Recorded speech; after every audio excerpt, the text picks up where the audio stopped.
What's going on, sports fans? This is Jake Waxman. And Tyler Lavalette. Welcoming you to WTV 10 Studio live here in Waterford with another Friday Roundtable and the second one of the new year. We got a lot to cover, and oh boy, we got some news for college basketball. And sports fans, it's not good. Let me tell you what's going on. Thanks to my mother who told me about this. There is a shaving scandal going on in college hoops. And what that means is a shaving scandal, it means that you're basically throwing the game by means of not scoring points. So basically, in other words, you're losing the game by missing shots intentionally, all that stuff. I want to give credit to NBC News who broke the news of all this, or where most of my info today is coming from, so credit to NBC. So here's what I know so far. Or what all of us know, this began in China, from what I've that's right. This all began in China, and some of this, it carried over to the United States, or players who went over from China to the United States, and not just players from China, but those who are in the United States. So from the 23-24 season to the 24-25 season, there has been evidence that some games during those seasons were the products of point shaving. Oh, my word. And so far, here's what else we know. 20 men have been charged, and 39 basketball players are involved right now amongst 17 Division I schools. What the heck is going on here? Just wow. Point shaving. Really, people always say, oh, this is the work of things like FanDuel and DraftKings. They're clearly victims here because parlays and spreads were not covered to people to the full max at all. So, in a way, they got screwed. And here's one thing to point out. Of all the schools that got impacted, none of this affects the Power Four. So they look to be untouched here. For what Jake said, the highest effective program could be Drexel. Or, right? Drexel? I believe it's DePaul. DePaul, thank you. I had Drexel in my mind. But regardless, DePaul, and that's pretty much it in terms of fairly bigger sized schools, but still, point shaving. This is just another problem with the illegal side of gambling that has reared its ugly head for many, many decades, even centuries. We recently have had scandals hit MLB, and we had mafia involvement in the NBA. Now it's college basketball's turn to have gambling problems. Come on.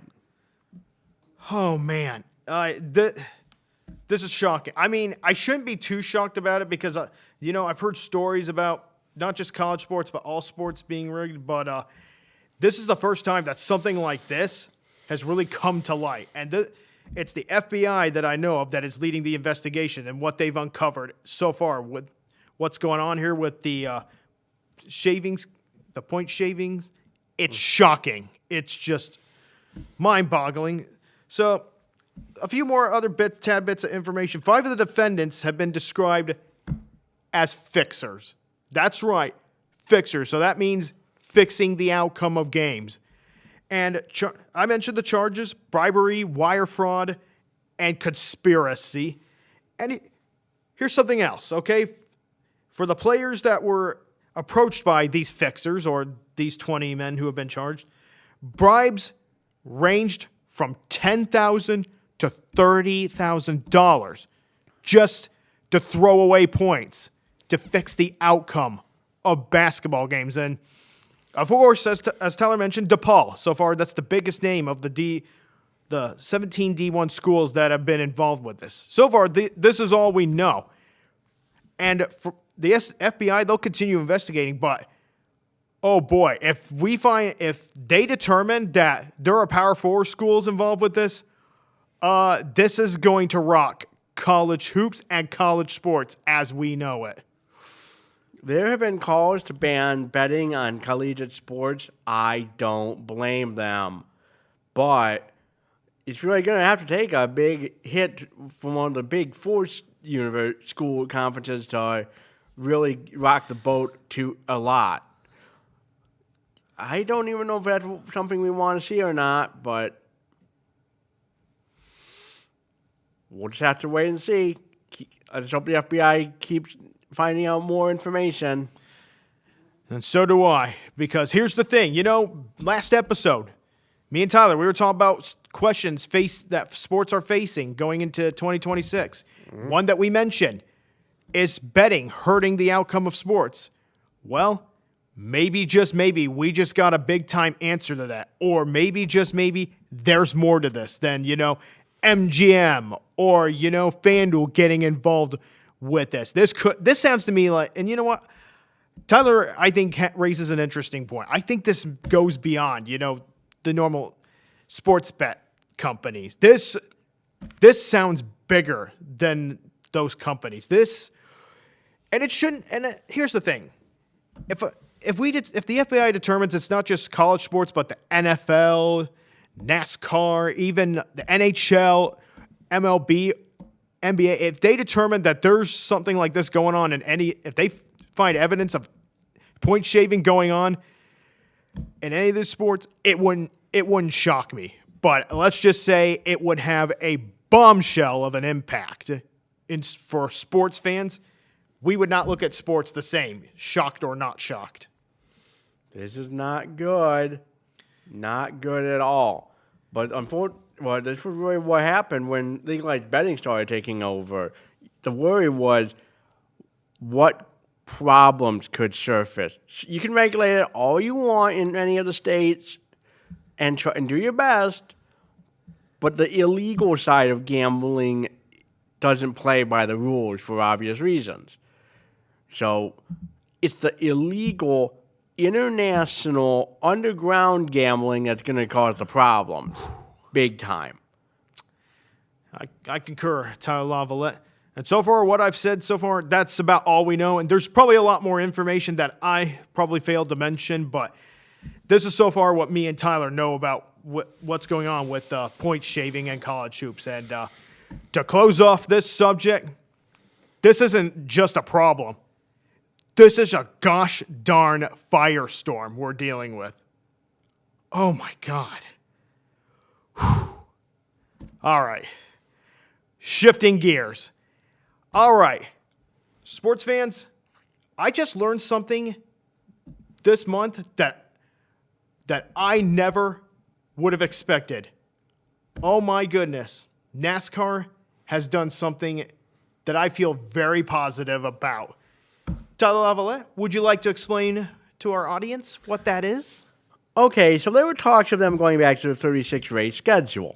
Well, that didn't happen, but let's go back to 2004 and around 2004, 2007 instead, shall we? And go to the original 10-race chase format. No playoff rounds, no driver eliminations outright, and no win and you're in. That means balls all out for 10 races. May the best driver win at the end by the time we get to Homestead. Good job, NASCAR. Good job. You got Dale Earnhardt Jr. on board. You got Mark Martin on board. And the rest of the competition committee. This looks good and promising. Honestly, like Tyler Lavalette, seeing this kind of NASCAR make this kind of change, it feels good. And you know what? It feels like not just a positive step in the right direction, but it's a positive step back in time, too. Honestly, I even said, you know what? When I heard rumors that NASCAR was seriously considering changing their format, my hope was this. I wanted a full 36 race points format, but I said that I would settle for the original chase. At NASCAR, they did a pretty good job, for the most part, getting back to as much of the original chase as possible. I think they were 90%, they got 90 50% of the original chase back. So with that being said, Tyler mentioned one of the cons, the pros, meaning the good stuff. And Tyler named the biggest pro that I have with this format. No more of that win and you're in garbage. Thank God. Drivers get in by putting together the best 26 races they can, putting together that consistency. This format, Tyler, this is going to show us, or this format gives us a better chance to show, for NASCAR to show who the best drivers truly are out there. That is very true. It's good to know that if a driver wins Daytona, the 500, they can't coast for the next 25 races. There's no guarantees. Now, of course, the driver isn't going to coast for the 25 races after they would win Daytona per se in the old format, because they still like to try to win more races. But it just means that you don't have any luxury of winning a race anymore. There's no safety nets now. That's not how it used to be, but over 20 years ago. So, absolutely. And honestly, I want to add on to what you're saying here, Tyler. I actually think that having no more win and you're in, I think in a way that could make winning a race actually much more meaningful. Like, okay, you don't have some of the bonuses that go with it, but just get, winning a race. But just, it goes back to the simple feeling of, like, I think this would return winning a race, the simple feeling of you won a race, you get a trophy, you get the thrill of victory. And growing up, as a NASCAR fan, I just love to watch a driver celebrate wins. Like when Matt Kenseth, my favorite driver, will win a race, I just enjoyed like watching him celebrate. Just that simple thrill of victory. And I think bringing back this format brings back the simplicity of the thrill of victory. And speaking of victories, here's another pro. They actually did something really, really nice for race winners. You used to get 40 points for a race win. NASCAR has now bumped that up to 55 points. 55 points for a race win. That's something NASCAR needed to do a long time ago. You want to reward winning? Give more points. Simple as that. Yeah. Go ahead. Yep. And then this format, Tyler mentioned, should reward consistency for 26 races. And the final 10 races, there's no more like eliminations after 3 races. Now it's final 10 races. Who's got the horses to go the long final 10 races? And this increases not only the chances of getting a consistent champion, but the champion that NASCAR fans want to see, the deserving champion, the guy who put it all together for the 26 races, and then he put it all together for the final 10 races. Yep, that's what we all want. I mean, look back to 2004 when Kurt Busch ended up winning the title. If he hit those retaining barriers at pit road, at the entrance to pit road at Homestead, oh man, that would have changed things drastically. Yeah. But he did not. He got out of the way of the water barrels, but hey, that's what we get to have back again. Yep. One final, so a couple more final pros. No more playoff points. Now there's no, the stage races, I do hear, there's still stage racing, but there's really no more points for playoffs. Now, and the thing is, it's a solid reset pretty much for the regular season champ, getting a 25-point bonus. So whoever wins that regular season championship, they're going to get quite a cushion to start. So if you're in first place to start the chase, you get 2,100 points plus the 25-point bonus, if I'm correct. 2,075 for second, 2,065 for third, and then there's a 5-point drop-off from position to position.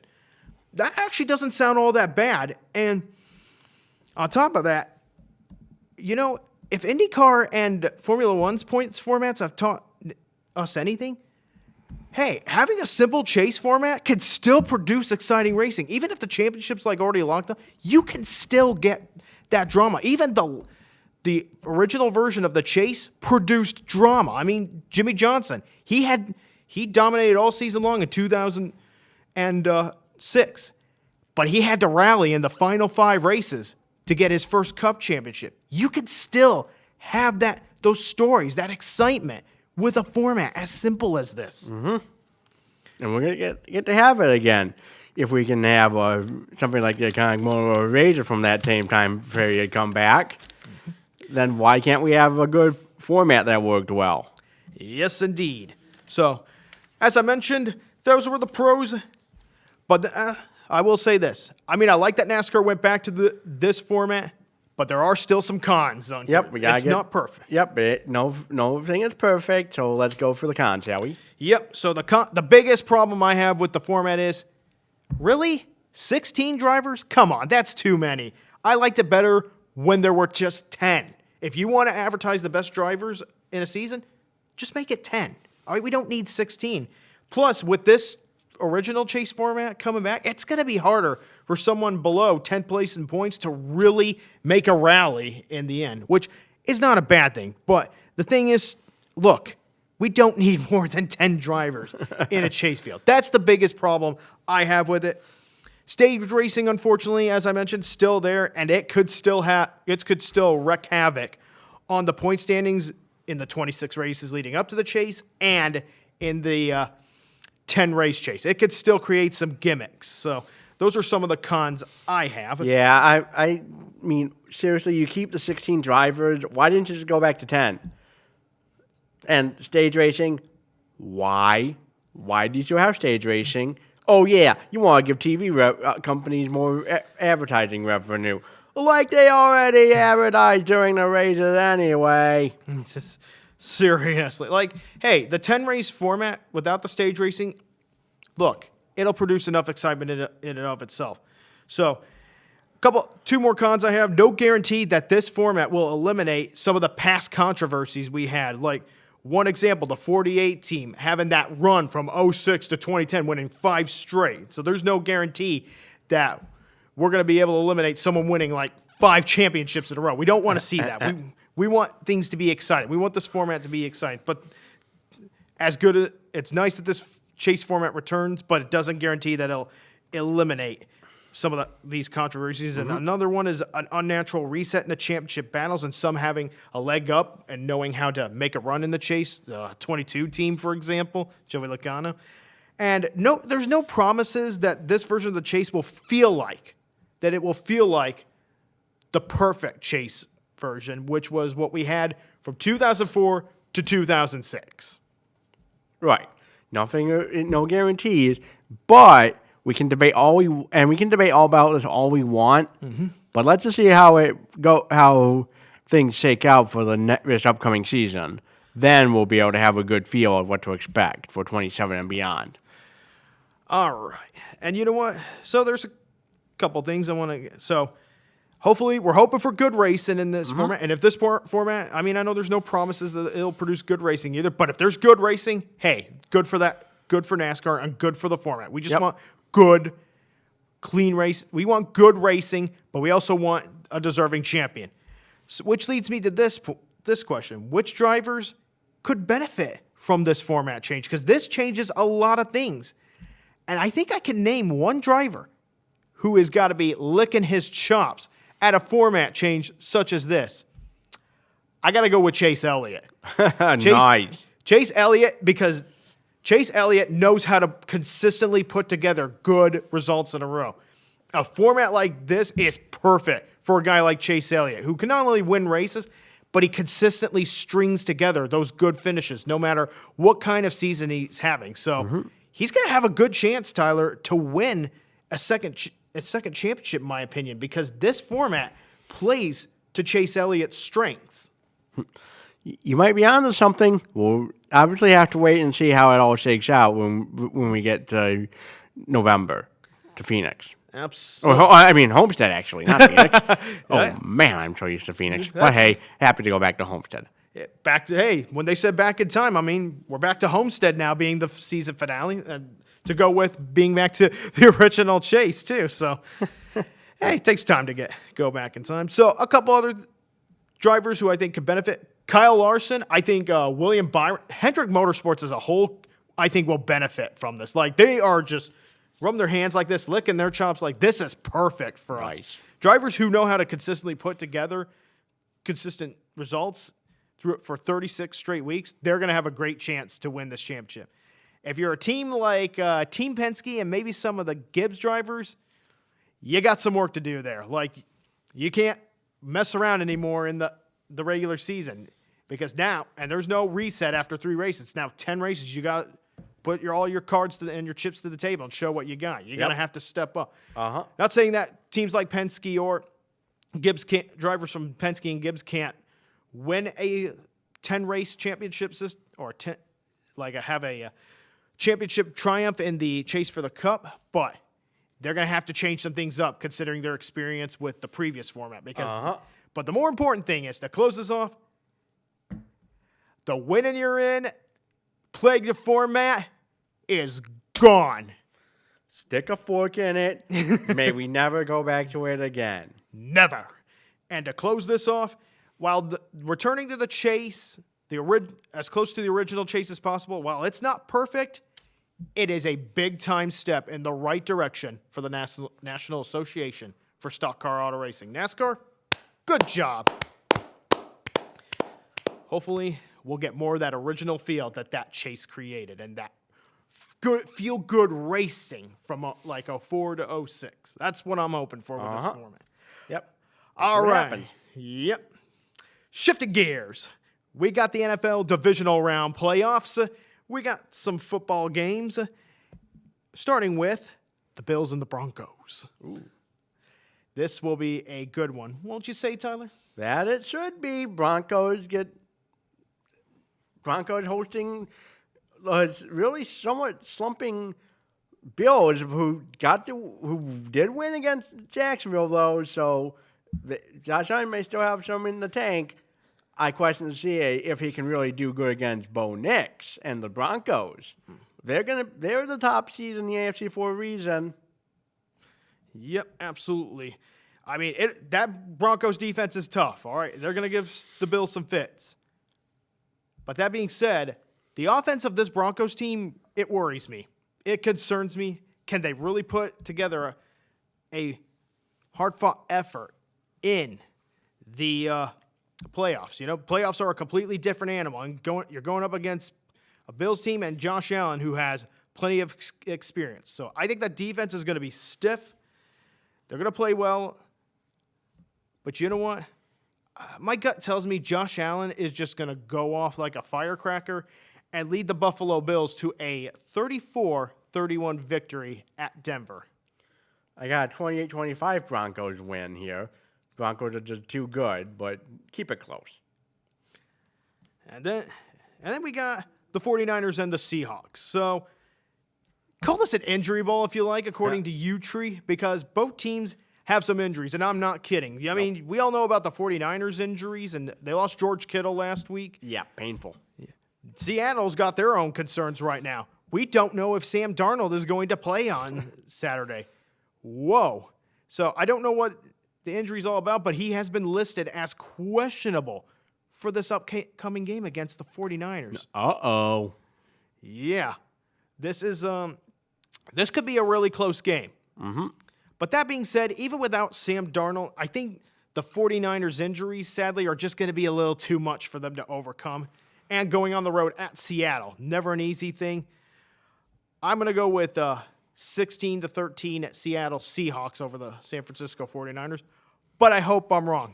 My Uncle TJ, he's a big 49ers fan. I do hope the 49ers win, but my mind says the Seahawks here. Yeah, I got a 20-13 Seahawks win. That 12-man is still going to be just too much for San Francisco to handle. Not to mention you got guys like Kenneth Walker and Jackson Smith and Jigba, who are just so good and a best friend for any quarterback. And Seattle's defense, no slouch either. Shifting gears, Texans and Patriots. All right. Who would have thought the Patriots? I mean, I kind of thought they'd be in the postseason, but who would have thought they would have been a high seed at this point? And who would have thought the Texans would be in the divisional round after starting the season 0-3? Right. This NFL season has been just weird. I don't know what to think of it. Uh-huh. And we know one thing they did that we might have just saw at the end of Aaron Rodgers' career on Monday night in Pittsburgh. Roll clip on how it likely ends. A lot of networks knocking on his door, that's for sure. Now, granted, the score And if he line wants is to a little continue high, coaching, so he's it was a foregone conclusion. Just watch. Here's an interception for good measure. It's picked off by So this is how Aaron Rodgers rides into the sunset with a glorious pick six. Well, hey, at least Mike Tomlin decided to call it a career as well. Yep. Rodgers might be as well, and it just seems kind of fitting that it ends that way like it did in Green Bay. Yeah. You know, it's kind of like he pulled the Brett Favre a little bit. Brett Favre's last pass in Green Bay was also an interception, by the way. I guess, I mean, Brett Favre was Aaron Rodgers' mentor, even in throwing picks.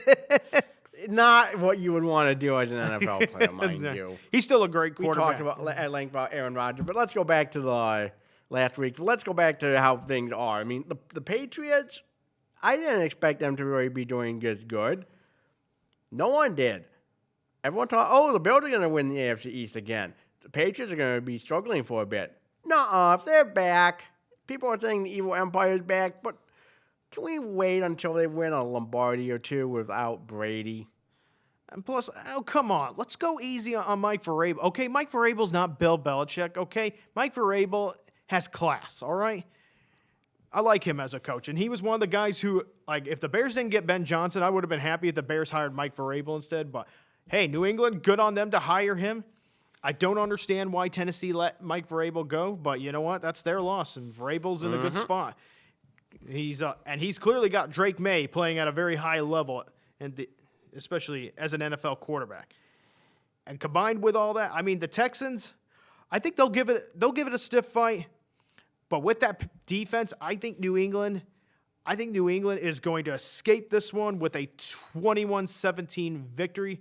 I've got the Patriots advancing to the AFC Championship game, 21-17 over the Texans. I got no questions about the Patriots winning, 28-21. Sorry, C.J. Stroud and the Texans. You had a good comeback after how you started, but not your year. And I will give them a salute, too, for knocking Aaron Rodgers out of the playoffs and potentially ending his or sending him off into the sunset, too. Uh-huh. And finally, here's the game, a game that I've been waiting for, and one that I can't say I saw coming from the very beginning. Rams at the Bears. Wow. If you would have told me after the Bears started 0-2 that they would be in the divisional round of the playoffs, I would have thought you were crazy. But, oh my goodness. I mean, after that great they were like, you want to see me come back and beat Green Bay? You want to see me do it again? They did it again. The Bears, they pulled another comeback out of their rear ends. And Ben Johnson, man, a strong contender for Coach of the Year because the Bears should have lost the majority of their games this year. They probably should have gone 6-11, in my opinion. But because Ben Johnson continues to make a huge difference for this Bears team, and he's the big reason why they are where they are. And, of course, he's got Caleb Williams playing great football. Uh-huh. Yep, and there's one thing to consider about Ben Johnson. He has a little respect for Minnesota's coach. Definitely has respect for the Lion, for Dan, MCDC. No hard feelings there whatsoever. I mean, he was OC, so. But the Packers, I don't think there's any love lost between those two and their coach. LaFleur isn't exactly what we call likable. You know what?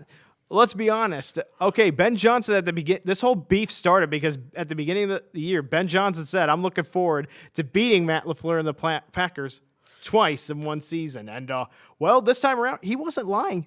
The Bears did beat the Packers twice, if you count the postseason. And you know what? Matt LaFleur took that personally. Like, he took that really personally, if you ask me. And he refused to shake Ben Johnson's hand when the Packers beat the Bears at Lambeau Field. And, of course, you know, maybe that.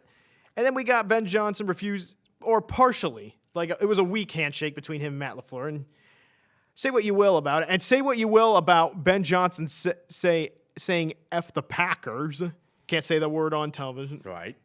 But say what you will about what Ben Johnson said in the locker room. Come on, that's his business. The Bears won. That's their business. All right, and you know what? Apparently, Sean McVay has a problem with it too, and it's.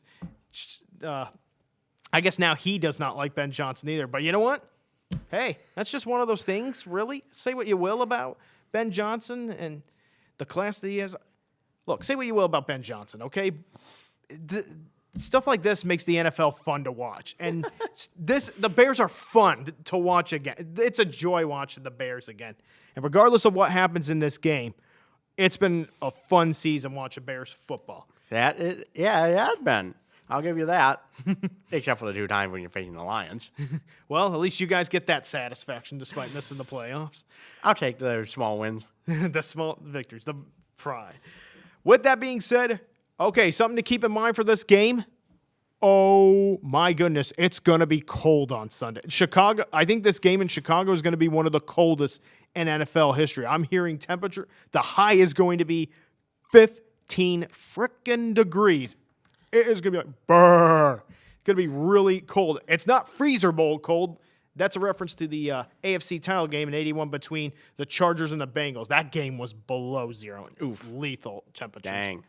But this game is going to be cold. And with the cold weather on their side, plus Caleb Williams always finding magic and Ben Johnson on the sidelines, I'm still believing in my Bears. I still believe in them. 31-27 Chicago Bears over the Rams. The Bears advance to the NFC Championship game. I feel like it's a good win for the Bears. Opportunity for the Bears. You play in the cold. And hey, Matt Stafford doesn't play in the cold in L.A. He played last week in sunny Carolina. So Bears easy win, 33-21. Sorry, Matthew. Your time in Detroit was in a dome. Oh, and speaking of domes, please, Bears, don't build one of your own. Not that Soldier Field's beloved or anything, but stop building domes, NFL teams. Thank you, Buffalo, for not doing one, by the way. Yeah. Hey, the cold is one of the reasons why I've got the Bears over the Rams in this game. That cold I think is going to wreak havoc on the Rams defense and the Rams offense. So, with that being said, all right, let's shift gears to the College Football National Championship. Indiana, who would have thought it'd be Indiana versus Miami? Like, some might not be surprised about Miami, but Indiana in a national championship and the favorite to win the national championship? Well, here's the thing about Miami. We were unsure if they were going to make it in to begin with. Mm-hmm. Remember, they didn't make the conference championship game in the ACC because of convoluted tiebreakers. Yeah. So here's a couple keys to the game. So, can Indiana enforce its will on a stubborn Miami team that has kept pace with all of its opponents? And can Miami keep pace with this undaunted Indiana team? Or better yet, set that pace. If they will have I think Miami will have a great shot to win the game if they can find a way to set the pace or set the terms. You got a coaching battle. Kurt Cignetti, a guy who's really earning his keep and is really making a name for himself at Indiana, against Mario Cristobal, who coaches either a really great game or a really stupid game sometimes. There's no in between. Mm-hmm. He's a mystery, but this is a big chance for both of these coaches to really earn their spot in history. Mm-hmm. So, other things. Everyone's talking about Miami quarterback Carson Beck. He runs his mouth, talks a lot about himself. Can he back up his talk? Can he solve IU's tough defense? That defense for IU. And now there's always the talk about jitters. Can Indiana overcome those early jitters and Miami's home crowd? We're going to find out. Yep, even if it's still deemed a neutral site game, and the fact that I think Miami's not even designated the home team per se, but still, Miami's definitely got the opportunity to win in their home venue. Not many teams are going to be able to say that. Absolutely. Hey, Hard Rock Stadium. It's going to be rocking. A whole lot of Miami fans, but there's also going to be a lot of Indiana fans, no question. Just if you're Miami, just don't let the Indiana fans drink all the beer like they did at the Peach Bowl. This is not a joke. They actually did. I hope no Indiana fans got so drunk at the Peach Bowl. I don't know if their 2 beers per person limit was enforced. I better hope it was. I kind of like to think it was too, but Yeah. this should be I like to think this is going to be a pretty good football game. But with that being said, despite Miami having the home crowd advantage, Indiana, Kurt Cignetti, even with all his 3 stars on that team, that roster is disciplined. They are focused.